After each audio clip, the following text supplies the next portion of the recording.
They built homes over forgotten graves. And then the hauntings began.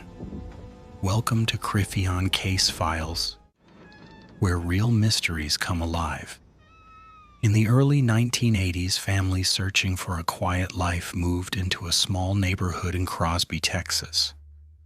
The houses were simple, the streets were calm, and the area seemed perfect for raising children. Fresh lawns surrounded newly built homes, and neighbors greeted each other across driveways while kids played in the streets. Everything felt normal. But not for long. Soon, strange things began happening inside several of the homes. At first, the disturbances were subtle. Some residents heard faint knocking sounds in the middle of the night, as if something were tapping inside the walls.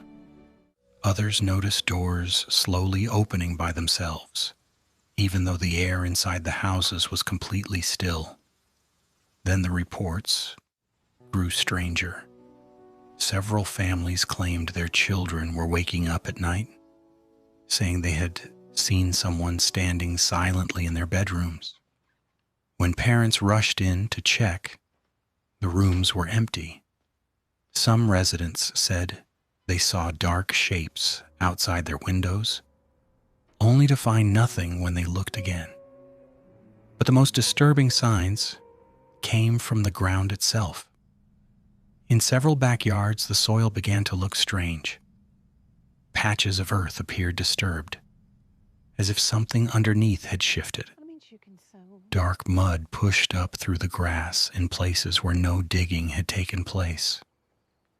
At first, homeowners believed animals had caused the damage, but investigators soon discovered something far more unsettling. The neighborhood had been built directly over an old cemetery.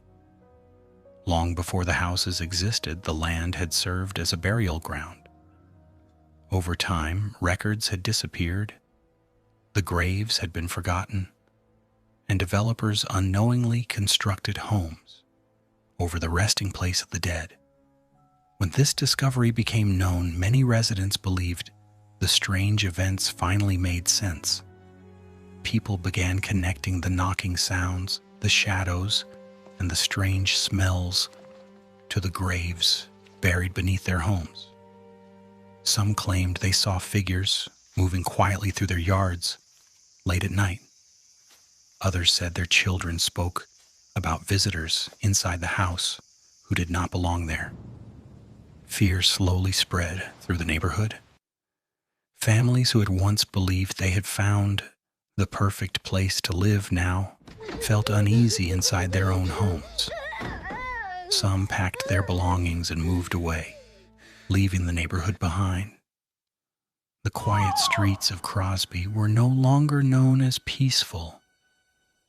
They had become part of a chilling story, now remembered as the Black Hope Horror.